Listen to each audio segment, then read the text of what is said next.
A quiet corner in Langston's cafe. In the small town of Langston, nestled in the rolling hills of rural Georgia, there sat a quaint cafe known as Marie's Table. It wasn't much to look at. A modest brick building with a chipped red door and a hand-painted sign above it. Yet it was the soul of the town. The cafe buzzed with life every morning, the air thick with the smell of freshly brewed coffee and warm biscuits. Among the regulars, everyone knew of Henry Caldwell, an elderly black veteran who occupied the same corner booth every single day. Henry's routine was as dependable as the sunrise. Every morning at 10:45 a.m., he would arrive, his gait slow but steady, aided by a cane with a carved wooden eagle at the top. He'd push open the heavy door, nod politely to whoever greeted him, and take his seat by the window. A pot of black coffee and 2 eggs over easy would follow shortly after, delivered by one of the staff. To most, Henry was just a quiet old man with a penchant for solitude. But those who looked closer would see the layers etched into his face, each wrinkle a testament to battles fought, both on foreign soil and within his own heart. Henry had spent 2 decades in the Army, serving during a time when black soldiers were often seen as second-class citizens despite their sacrifices. Vietnam had left its scars on him, not just physical ones, like the faint scar running down his left cheek, but deeper, invisible ones that haunted his nights. After returning home, he had found work as a mechanic, married his sweetheart Gloria, and raised 3 children. But life, as it often does, had thrown its punches. Gloria had passed away 10 years ago, and his children, busy with their own lives, seldom visited. So Henry filled his days with the simple pleasures of routine, Marie's Table being his favorite sanctuary. On an unusually quiet Thursday, a newcomer entered the cafe. Emma Fields was a spirited young woman in her mid-20s, with a heart-shaped face framed by dark curls and an air of determination that seemed almost out of place in the sleepy town of Langston. She had just moved back after spending years in Atlanta, where she'd worked as a journalist before her mother's declining health brought her home. Emma wasn't one to sit idly. Unable to find fulfilling work in Langston, she'd taken a job at Marie's Table to make ends meet while she figured out her next steps. Her first few weeks had been uneventful, a blur of taking orders, refilling coffee, and making polite small talk with the regulars. But Henry Caldwell intrigued her. She had noticed him on her first day. There was something about the way he carried himself, his quiet dignity, the faraway look in his eyes, that sparked her curiosity.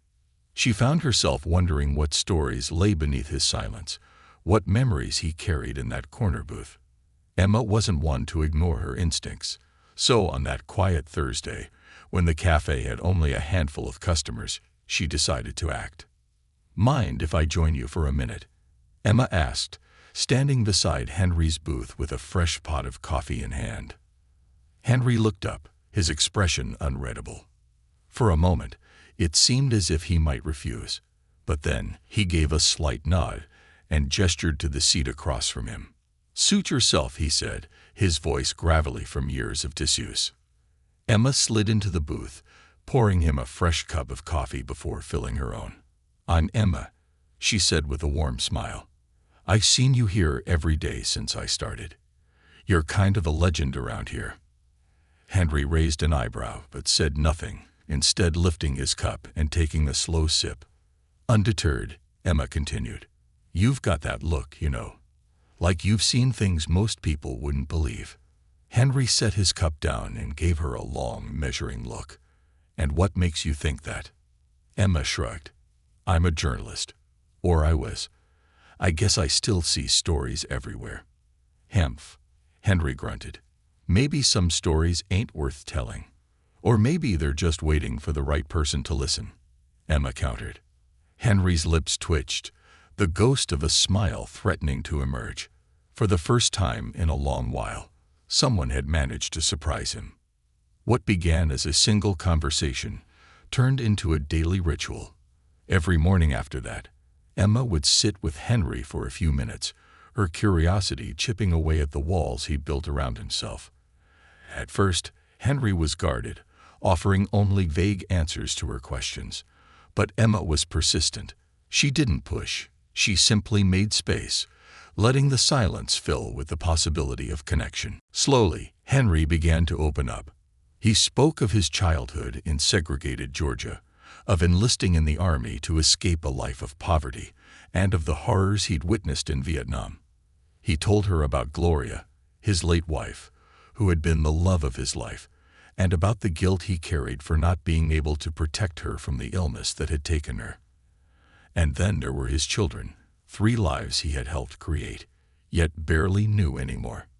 Life has a way of pulling people apart, he said one morning, his gaze fixed on the steam rising from his coffee. You think you've got all the time in the world, but then one day, it's gone. Emma listened intently, her notebook forgotten on the table. She wasn't just hearing Henry's words, she was feeling them. His story resonated with her in ways she hadn't expected. She had moved back to Langston to care for her mother, but in doing so, she had left behind a promising career and the life she'd built for herself. Henry's reflections made her question her own choices, her own priorities. One day, Emma asked about Henry's children. Do you ever think about reaching out to them? Henry's expression darkened. They've got their own lives. They don't need an old man like me reminding them of what they lost. What if they do? Emma pressed gently. What if they're waiting for you to reach out? Henry shook his head. It's been too long. Some bridges can't be rebuilt. Emma didn't argue, but she couldn't shake the feeling that Henry's story wasn't finished yet, that there was still a chance for him to mend those broken connections. She made a silent promise to herself to help him, though she wasn't yet sure how. As the weeks passed, Emma and Henry's conversations became the highlight of each other's days. For Henry, they were a reminder that he was still seen, still valued. For Emma, they were a source of inspiration, a reminder of the power of human connection. And so, in the quiet corner of a small-town cafe, an unlikely friendship began to bloom. One that would change both their lives in ways neither of them could have predicted. The stories beneath the silence. The following week, Langston's cafe hummed with its usual morning activity. The smell of biscuits and gravy hung heavy in the air, mingling with the faint whiff of coffee and syrup. Henry Caldwell's corner booth remained a constant, like the sunrise or the slow chime of the church bell. Yet something about his presence had shifted. He no longer stared into his coffee as though it might reveal life's mysteries. His eyes now followed the movements of Emma Fields, the young waitress who had made it her mission to break through his silence. Emma was relentless, though never pushy. She had the knack of making her presence feel welcome, a quiet persistence that invited trust rather than demanded it. This particular morning, she approached with 2 plates balanced expertly in her hands. One carried Henry's usual breakfast, eggs over easy and a side of toast. The other held a heaping stack of pancakes she'd insisted were on the house. "What's this now?" Henry asked, raising a skeptical brow as she slid the second plate onto the table. "Fuel," Emma replied with a grin. "Today, you're going to need it." "And why's that?" he asked, his tone gruff, but his lips twitching in what might have been amusement. "Because today," Emma said, sitting across from him uninvited, "you're going to tell me about the photo in your wallet." Henry froze. He didn't need to reach for his back pocket to know which photo she meant. It was always with him, tucked behind his driver's license, and an old punch card for a barber shop that no longer existed. The picture was of his wife, Gloria, taken on their wedding day. Her radiant smile seemed to glow even in the faded black and white of the photograph. For a long moment he said nothing, his fork hovering over his plate. Emma didn't press, simply waited with the patience of someone who understood the weight of memories. Finally, Henry sighed, setting his fork down and pulling the photo from his wallet. He placed it on the table between them, his calloused fingers lingering on its edge as if letting go of it, even momentarily, was a challenge. "This was taken the day we got married," he said, his voice soft. "Gloria was something else. Strong-willed, kind, smarter than anyone I ever met. I used to think I'd have to earn her love every single day, like it was something borrowed instead of mine to keep. Emma studied the photo with a quiet reverence. You were married for how long? 45 years, Henry said, a faint smile tugging at the corners of his mouth. She passed 10 years ago, but sometimes it feels like yesterday.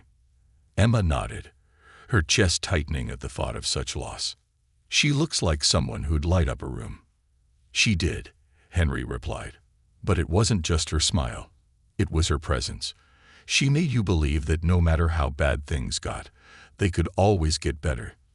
There was a long silence between them, the kind that felt less like an absence of words and more like the presence of something sacred. The conversation shifted after that. Henry began to talk more about his life with Gloria, their struggles, their joys, and the countless small moments that had made up their marriage. He spoke of their first apartment, a tiny one-bedroom over a noisy grocery store, and how they danced to the sound of the delivery trucks in the alley. He told Emma about their Sunday rituals, about how Gloria insisted on making pancakes, even though she always burned the first batch. Sounds like you two had quite a life together, Emma said, her voice soft. We did, Henry admitted. But life has a way of sneaking up on you. One day, you're holding hands at the county fair, and the next, you're sitting in a hospital room wondering where all the time went. The wistfulness in his voice broke something open in Emma. She reached across the table, placing her hand over his. You're still holding on to her, she said. That means something. Henry looked at her, his eyes wet but steady. You remind me of her, you know, he said. Gloria had a way of seeing people, too. Made you feel like you mattered, even when you didn't believe it yourself. Emma smiled, feeling a lump rise in her throat. Well, she said, clearing her voice, maybe that's a good thing. Over the next few weeks, their conversations deepened. Henry began to share stories he hadn't told anyone in years. He spoke of his childhood, growing up in a sharecropper's house with a father who worked himself to the bone, and a mother who sang gospel hymns to drown out the pain of poverty. He described enlisting in the army at 18, desperate to escape a future that seemed as narrow as the dirt roads of his hometown. Vietnam changed me, he said one morning, his gaze fixed on the steam rising from his coffee. Not just because of what I saw, but because of what I learned about myself. I learned I could survive things I didn't think were survivable. Emma listened intently, her hands resting on the table. What was it like coming back? Henry hesitated, his jaw tightening. It was hard. People didn't see us as heroes. And for a black man, it was even harder. I came home to a country that didn't want to see me, let alone thank me. Emma felt a wave of anger on his behalf. That's not right. No, it wasn't, Henry agreed.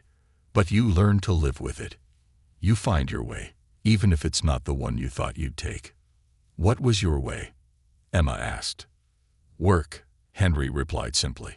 I got a job as a mechanic, married Gloria, and raised a family. It wasn't always easy, but it was worth it. Emma couldn't help but notice that Henry rarely spoke about his children. One day, she decided to ask about them directly. You've mentioned Gloria a lot, she began, choosing her words carefully. But what about your kids? Do they visit often? Henry's face darkened, and for a moment, Emma thought she'd crossed a line. But then he sighed, leaning back in his seat. My son, Marcus, passed away years ago, he said, his voice thick with emotion. A car accident. He was 28, smart as a whip, that boy. Wanted to be an architect. Emma's chest ached at the raw pain in his voice. I'm so sorry. Henry nodded but said nothing. After a moment, he continued, my daughter, Angela, she's in New York. We don't talk much. After Gloria died, we just drifted. I think she blames me for not being able to save her. Do you blame yourself? Emma asked gently. Every day, Henry admitted. But I can't change the past. Emma felt a surge of determination. Maybe you can't change the past, she said, but you can change what happens next. Henry looked at her, his expression a mixture of skepticism and hope. What are you getting at? I think you should reach out to Angela, Emma said, her voice steady. It's never too late to rebuild bridges. Henry shook his head. You don't know how much damage there is. No, I don't, Emma replied. But I know this, you can't fix what you don't try to fix. Henry fell silent, his gaze distant. For the first time in a long while, he let himself imagine the possibility. A letter to the unknown. The days following their conversation about Angela were marked by an unspoken tension between Henry and Emma. Henry's usual calm demeanor seemed heavier, like he was carrying something unseen. Emma, however, knew better than to push. She let the silence hang, knowing it would break when Henry was ready. It happened on a crisp Wednesday morning. The cafe was unusually quiet, the hum of the coffee machine the only sound in the background. Henry sat at his booth, stirring his coffee absent-mindedly, his eyes fixed on the swirls of cream dissolving into the dark liquid. Emma approached cautiously, sensing the shift in his mood. "Morning, Mr. Caldwell," she said, sliding into the seat across from him without waiting for an invitation. Henry glanced up, his expression unreadable. "Morning, Emma." She waited, letting the silence work its magic. Finally, Henry sighed and leaned back in his seat. "I've been thinking about what you said, about Angela." Emma's heart skipped a beat. She fought to keep her expression neutral, not wanting to scare him off. "And?" Henry looked out the window, his gaze distant. "I don't know where to start. We haven't spoken in years. What do you even say to someone after so much time?" Emma placed a reassuring hand on the table, her voice gentle but firm. "You start with the truth. You tell her what's on your heart." Henry gave a dry chuckle. "That's easy for you to say. You're young. You don't have decades of mistakes weighing on your shoulders." "You're right," Emma admitted. "I don't. But I know this. It's better to try and fail than to live with the regret of not trying at all." Henry fell silent, her words settling over him like a heavy blanket. After what felt like an eternity, he nodded slowly. "All right," he said, "but I'll need your help." Emma's face lit up with a smile. "You've got it." They decided to write a letter. Henry insisted that it was the only way he could express himself without fumbling over his words. Emma brought a notebook and a pen to the cafe the next morning, sliding them across the table with a small, encouraging smile. "Whenever you're ready," she said. Henry stared at the blank page for a long time, his hand hovering over the pen, as if it were a weight too heavy to lift. Finally, he began to write, his hand moving slowly but deliberately across the paper. "Dear Angela, it's been too long since we've spoken, and I know that's my fault. I don't expect you to forgive me, but I wanted to reach out because not a day goes by that I don't think of you. After your mother passed, I didn't handle things the way I should have. I let my grief pull me away from you when I should have been there for you. I know I hurt you, and I'm sorry for that. I miss you, Angela. I miss the way we used to talk, the way you'd light up a room with your laughter. I've been too proud and too scared to admit how much I need my daughter in my life. If you're willing, I'd like to see you. Maybe we can start over, one step at a time. If not, I understand, but I needed you to know how much you mean to me. With love, Dad." When he finished, Henry set the pen down and pushed the notebook toward Emma. "What do you think?" Emma read the letter carefully, her chest tightening at the raw emotion in his words. When she looked up, her eyes were glistening. "It's perfect," she said softly. "It's honest, and it's from the heart. That's all that matters." Henry nodded, his expression a mixture of relief and apprehension. "Now what?" Emma reached into her apron pocket and pulled out an envelope. "Now we send it." The letter was mailed that afternoon. Emma walked with Henry to the post office, staying close as if her presence alone could give him courage. He hesitated before dropping the envelope into the slot, his hand trembling slightly. "What if she doesn't respond?" he asked quietly. "Then at least you'll know you tried," Emma replied. "But I have a feeling she will." Henry dropped the letter into the slot, the sound of it hitting the bottom echoing in his ears. It felt like the closing of a door and the opening of another. The days that followed were a test of patience. Henry returned to his routine at the cafe, but Emma noticed a change in him. He seemed lighter somehow, as if the act of writing the letter had lifted a burden he'd been carrying for years. Still, there was an undercurrent of tension, a quiet hopefulness that neither of them dared to voice. It was a week later, on a rainy afternoon, that Henry arrived at the cafe, clutching an envelope in his hand. His fingers were shaking, and his face was pale. Emma was refilling coffee cups when she noticed him standing in the doorway, the letter clutched to his chest like a lifeline. "Emma," he called, his voice unsteady. She hurried over, her eyes widening when she saw the envelope. "Is that?" Henry nodded, his throat too tight to speak. He handed her the letter, his hand trembling. "I can't read it," he admitted. "Not alone." Emma took the envelope gently, leading him to his booth. They sat across from each other, the air between them thick with anticipation. Emma opened the letter carefully, unfolding the paper with deliberate care. She cleared her throat and began to read. "Dear Dad, I can't tell you how much your letter means to me. I've thought about reaching out to you so many times over the years, but I was too afraid. I didn't know if you wanted to hear from me. Losing Mom was the hardest thing I've ever been through, and I didn't know how to deal with it. I think we both let our grief push us apart instead of bringing us together. But I've missed you, Dad. I've missed you more than I can put into words. I'd like to see you too. Maybe we can figure this out together. Love, Angela." By the time Emma finished reading, tears were streaming down Henry's face. He didn't bother wiping them away. "She wants to see me," he whispered, as if saying it aloud would make it real. "She does," Emma said, her voice thick with emotion. "She really does." For the first time in years, Henry felt something he thought he'd lost forever: hope. As he sat in that familiar booth, the rain tapping softly against the window, he realized that perhaps it wasn't too late to rebuild what had been broken. Bridges made of hope. Henry Caldwell stood in front of his small bedroom mirror, adjusting the collar of his freshly pressed shirt. It wasn't fancy, just a plain white button-down, but he treated it like a soldier preparing his uniform. His hands trembled as he smoothed the fabric, the weight of the day ahead pressing on his chest. Today, he would see Angela. The last time they'd been in the same room was over 7 years ago, at Gloria's funeral. Henry had been too consumed by his own grief to notice the pain in Angela's eyes. The rift between them had only widened after that, the phone calls becoming fewer and farther between until they stopped altogether. But now, there was a chance, a fragile, precious chance, to mend what had been broken.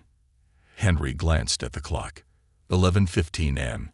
He still had an hour before Angela's flight landed at the small regional airport, but the thought of sitting idle was unbearable. Grabbing his cane and hat, he left his house, locking the door behind him. The cafe was his first stop. Emma Fields, as always, was ready with a pot of coffee and a warm smile.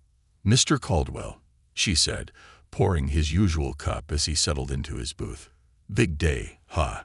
Henry nodded, his face a mix of excitement and nervousness. "Feels like I'm about to head into battle again." Emma laughed softly, sliding into the seat across from him. "You'll do fine. Just be yourself. She's your daughter, after all." "That's what worries me," Henry said, his voice tinged with self-deprecating humor.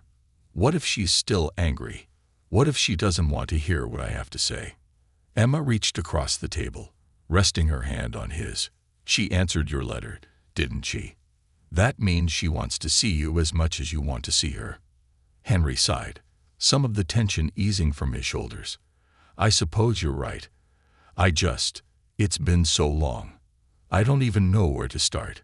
Emma smiled gently. "Start with, I missed you. The rest will follow." The drive to the airport was short, but it felt like an eternity. Henry's grip on the steering wheel was tight.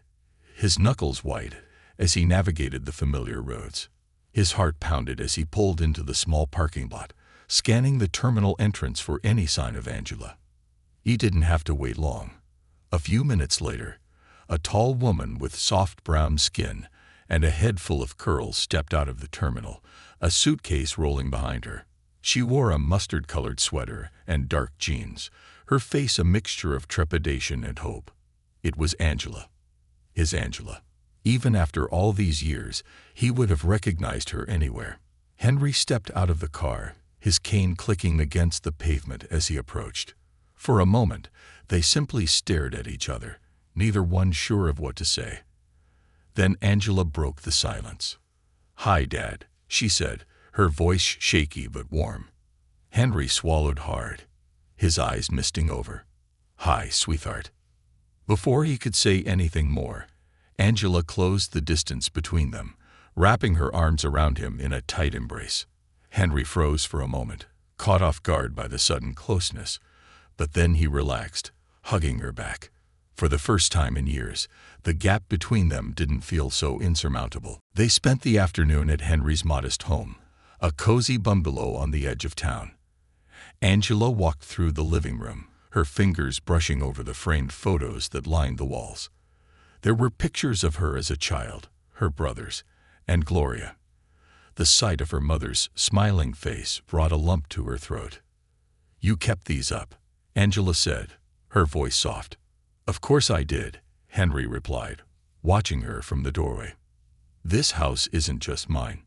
It's ours, yours, mine, your brother's. I couldn't take those down even if I wanted to." Angela turned to him, her eyes glistening. "I've missed this place. I've missed you."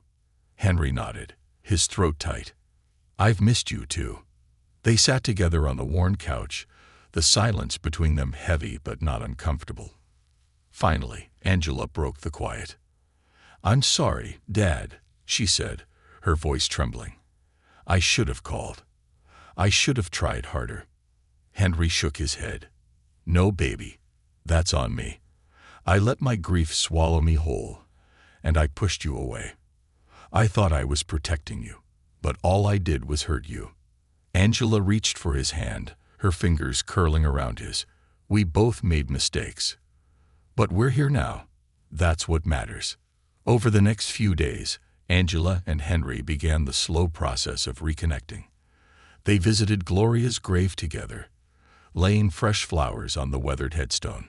Henry shared stories about Angela's brothers, Marcus and David, and the mischief they'd gotten into as kids. Angela, in turn, told him about her life in New York, her job as a graphic designer, the friends she'd made, and the struggles she'd faced trying to navigate life without her family. One evening, as they sat on the porch watching the sun dip below the horizon, Angela turned to Henry with a thoughtful expression. "Why now?" she asked. "What made you decide to write to me after all this time?" Henry glanced at her, his eyes soft. "Emma," he admitted, "that young waitress at the cafe. She reminded me that it's never too late to fix what's broken." Angela smiled. "She sounds like a good friend." "She is," Henry said. "She's a lot like your mother, actually. Stubborn, kind, and always pushing me to be better." Angela laughed, the sound light and genuine. "Well, then I guess I owe Emma a thank you." Henry nodded, his heart full. For the first time in years, he felt like the pieces of his life were beginning to come back together. On Angela's last day in Langston, they returned to the cafe. Emma greeted them with her usual bright smile, but her eyes widened when she saw Angela. "This must be the famous Angela," Emma said, extending her hand. "I've heard so much about you." Angela shook her hand warmly. "And you must be Emma. My dad talks about you like you walk on water." Emma laughed, her cheeks tinged with a faint blush. "Well, I don't know about that, but I'm glad he finally reached out to you." Angela glanced at Henry, her smile soft. "So am I." As they sat down to share a meal, the cafe buzzed with its usual energy, the hum of conversations and clinking dishes filling the air. But for Henry, The noise faded into the background. All he could hear was the sound of Angela's laughter, a melody he thought he might never hear again. In that moment, he realized something profound. Life wasn't about avoiding the scars or pretending they didn't exist. It was about finding the courage to heal, one step at a time, with the people who mattered most. And thanks to Emma and his own determination, he had been given that chance. For Henry Caldwell, the road ahead was still uncertain. But for the first time in a long time, it felt like a road worth traveling. Threads of connection. Angela's visit to Langston had stretched into a week, then two. What had been intended as a short trip to reconnect with her father became an unexpected journey into her past and her future. Each morning, father and daughter fell into a rhythm that seemed both familiar and new. They shared breakfast at the cafe, took walks around the quiet town, and spent evenings on the front porch, talking about everything and nothing. For Henry, Angela's presence was like a light in a long dark room. For years, his life had felt like a series of routines performed in solitude, each day blending into the next. Now the days carried a sense of purpose, a feeling that perhaps not all was lost. Angela's laughter, her questions, and even her quiet moments of reflection reminded him of the joy he had once taken for granted. But beneath the surface, Henry couldn't shake a lingering unease. He had promised himself to be open, to let Angela back into his life fully. Yet there were parts of his past that still weighed heavily on him, parts he had kept hidden, even from her. One evening, as the sun dipped low on the horizon, casting the sky in hues of gold and lavender, Angela approached him with an unexpected question. "Dad," she began, her voice cautious but steady, "why didn't you ever tell me more about Marcus?" The mention of his late son hit Henry like a physical blow. He looked down at his hands, the lines and calluses a reminder of decades of work and worry. "I didn't think you wanted to hear about him," he said finally, his voice heavy. Angela's brow furrowed. "Of course I wanted to hear about him. He was my brother. Just because he's gone doesn't mean I stopped caring." Henry nodded slowly, his chest tight. "I guess I didn't know how to talk about him without it hurting. Marcus was special. He had this way of making people believe in things, dreams, ideas, themselves. Losing him, it broke something in me. And I think I was afraid talking about him would break me all over again." Angela reached for his hand, her grip firm but gentle. "I wish you'd let me carry some of that with you," she said softly. "I've been hurting too." The quiet admission pierced Henry's heart. He realized then how much he had underestimated Angela's strength and her need to hold on to the memory of her brother. "I'd like to tell you about him," Henry said, his voice trembling, "if you'll let me." Angela smiled, her eyes shining with unshed tears. "I'd like that." Over the next few days, Henry shared stories about Marcus that Angela had never heard before. He spoke of the way Marcus had always been curious, always asking questions about how things worked and why the world was the way it was. He told her about the time Marcus had built a model airplane from scraps he found in the garage, only for it to crash spectacularly on its first flight. "He didn't even get mad," Henry said, chuckling at the memory. "Just picked up the pieces and started over. Said, it's not failure if you learn something from it." Angela laughed, wiping at her eyes. "That sounds like him." They talked late into the night, and with each story, Angela felt her brother's presence more vividly than she had in years. For the first time, she didn't feel as though the memories were locked away, too painful to touch. Instead, they felt like a bridge, one that connected her to her father and to the brother she had lost. As Angela's visit neared its end, the weight of her departure hung over both of them.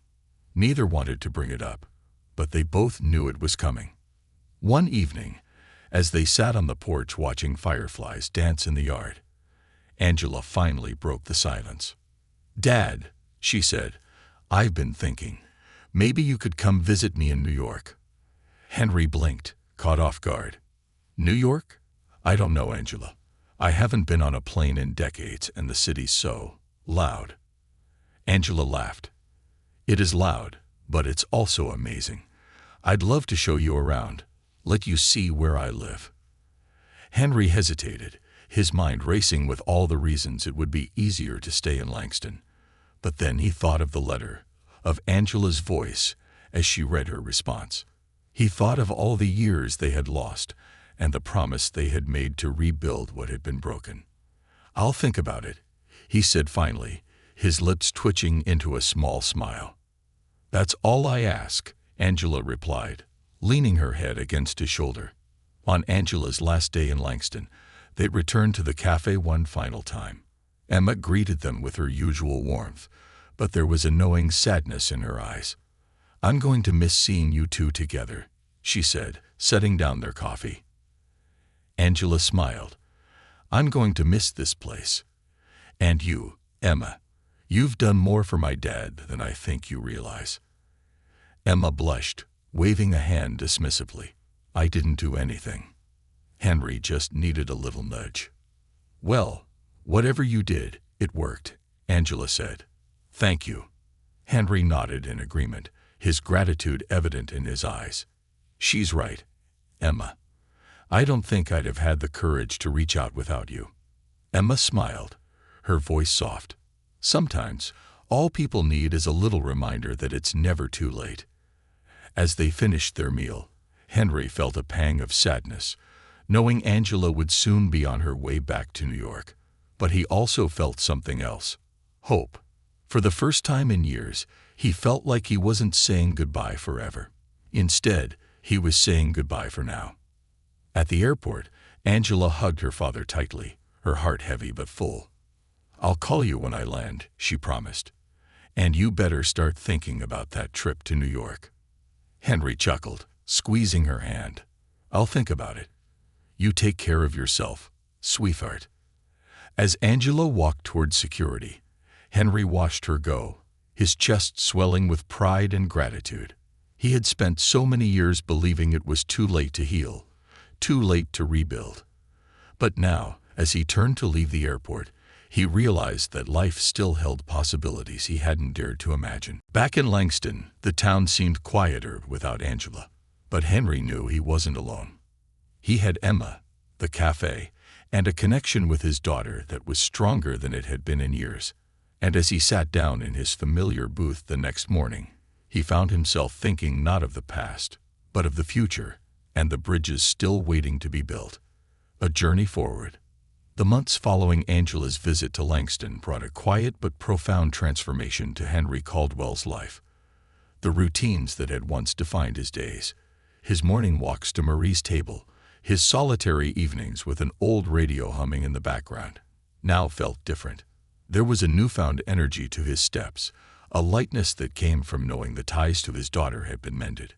Yet something lingered in the back of his mind, a challenge he had promised to consider but had yet to act on: visiting Angela in New York.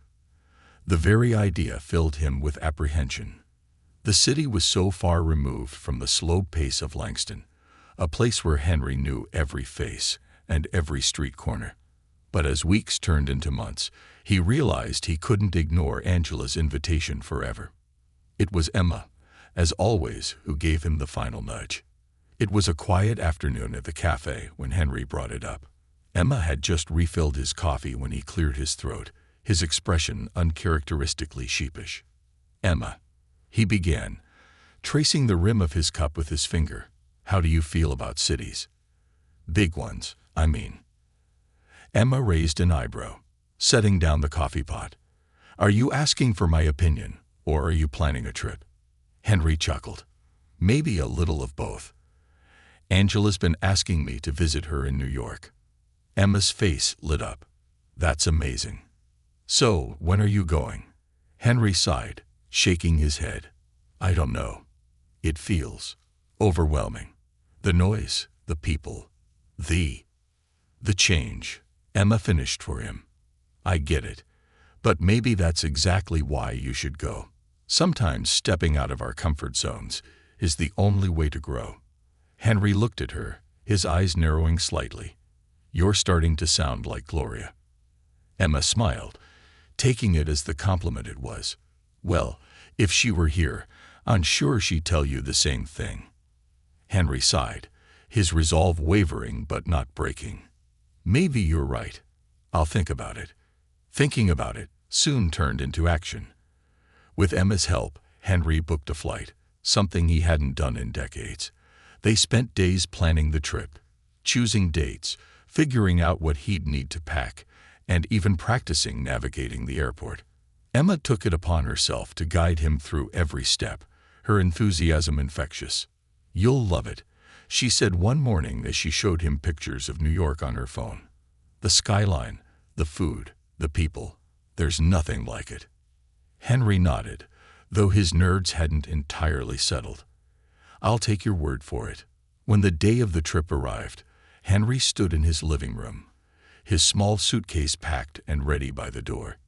He stared at it for a long moment, the weight of the journey ahead pressing on him. For a brief moment, he considered canceling, retreating back into the safety of his routines. But then he thought of Angela's face, the way her eyes had lit up when she'd suggested the visit. He couldn't let her down. The drive to the airport was uneventful, Emma chattering beside him as she drove, her excitement palpable. When they arrived, she walked him through the check-in process, making sure he had everything he needed before saying goodbye. "You've got this, Mr. Caldwell," she said, giving him a quick hug. "And don't forget, call me when you land. I want to hear all about it." Henry nodded, his throat tight with emotion. "Thanks, Emma, for everything." The flight was both nerve-wracking and exhilarating. Henry had always been more comfortable on solid ground, but as the plane soared above the clouds, he couldn't help but marvel at the view. It reminded him of his younger days in the military, when he'd flown in cargo planes that felt far less secure than this one.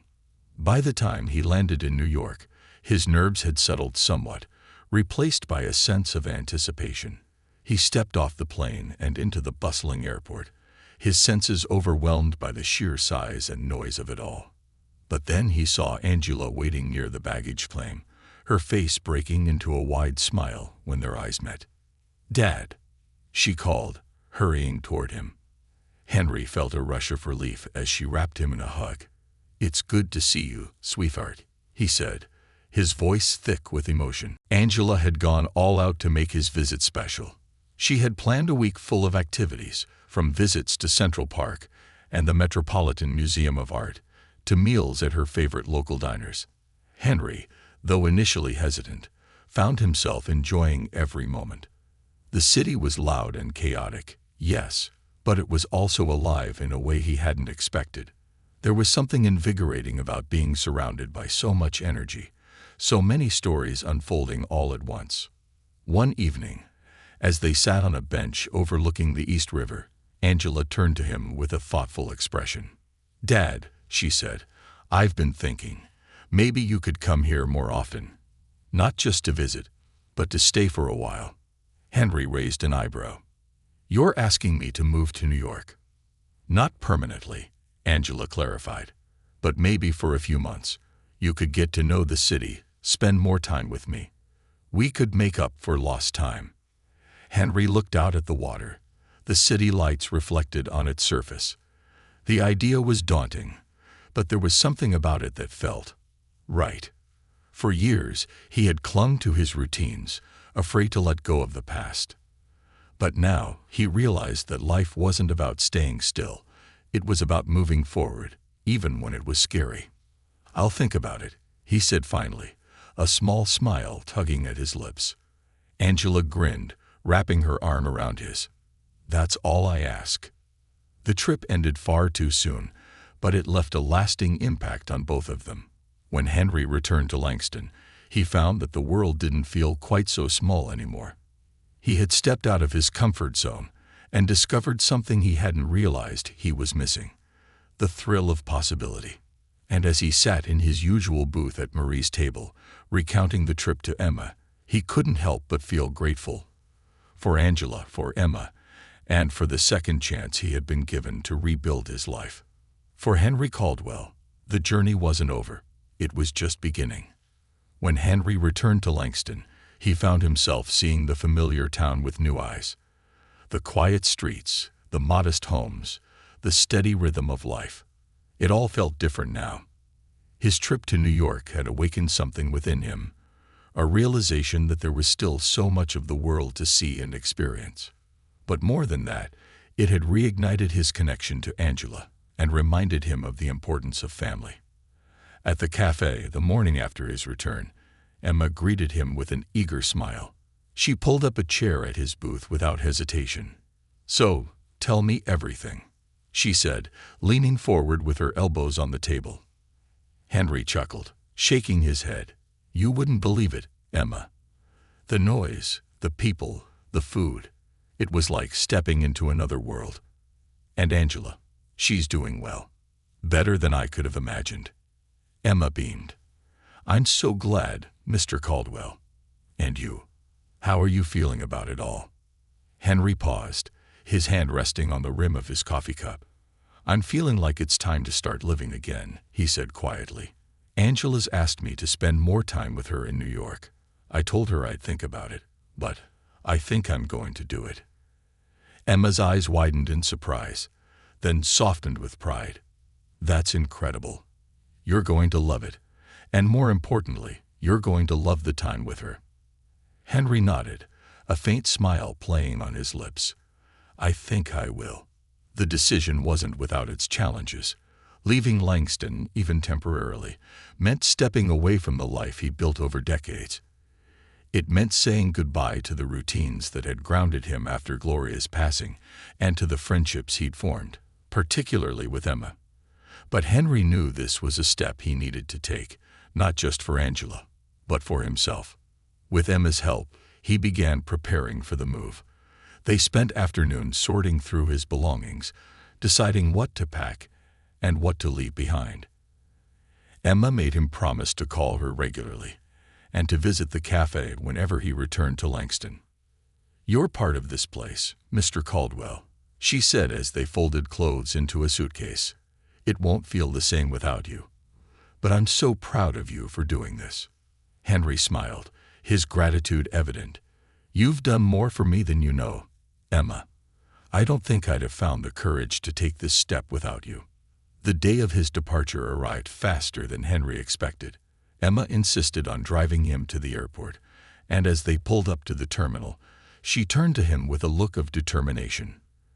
"You're going to be great," she said firmly. "And if you ever need a reminder of where home is, you know where to find me." Henry reached over and gave her hand a gentle squeeze. "Thank you, Emma, for everything." With that, he stepped out of the car, his suitcase rolling behind him as he made his way inside. The next chapter of Henry's life unfolded in ways he hadn't anticipated. Living in New York wasn't easy. The noise, the crowds, the pace of life. But it was invigorating. Angela introduced him to her world, taking him to art galleries, jazz clubs, and bustling farmers markets. They shared meals in tiny diners and elegant restaurants, and slowly, the years of distance between them began to fade. One evening, as they sat in Angela's cozy apartment sharing stories from the past, she turned to him with a smile. "You know, Dad," she said, "I didn't think we'd ever get back to this, to being close again. But I'm so glad we did." Henry looked at her, his heart full. "Me too, sweetheart. Me too." Henry's time in New York stretched beyond the few months he had initially planned. He found himself becoming part of Angela's community, making new friends and exploring the city with a sense of wonder he hadn't felt in years. He even began volunteering at a local veterans center, sharing his experiences and offering support to younger men and women who were navigating their own journeys.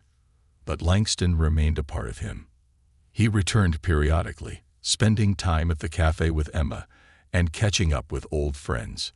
Each time he stepped into the familiar corner booth, he was reminded of how far he had come and how much he had to look forward to.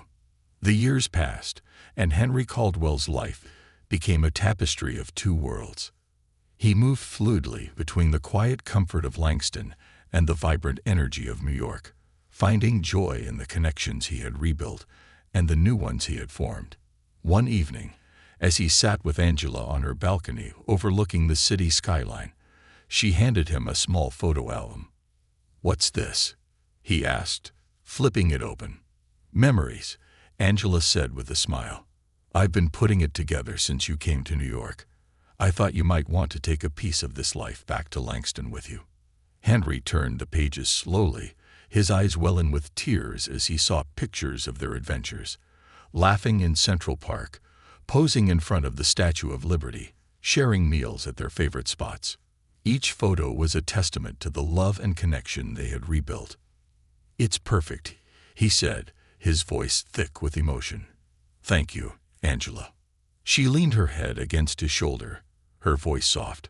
"Thank you, Dad, for coming back to me." In the end, Henry Caldwell's story was one of healing, resilience, and the enduring power of love. It was a reminder that it's never too late to mend what's broken, to reach out, and to embrace the possibilities of a new beginning.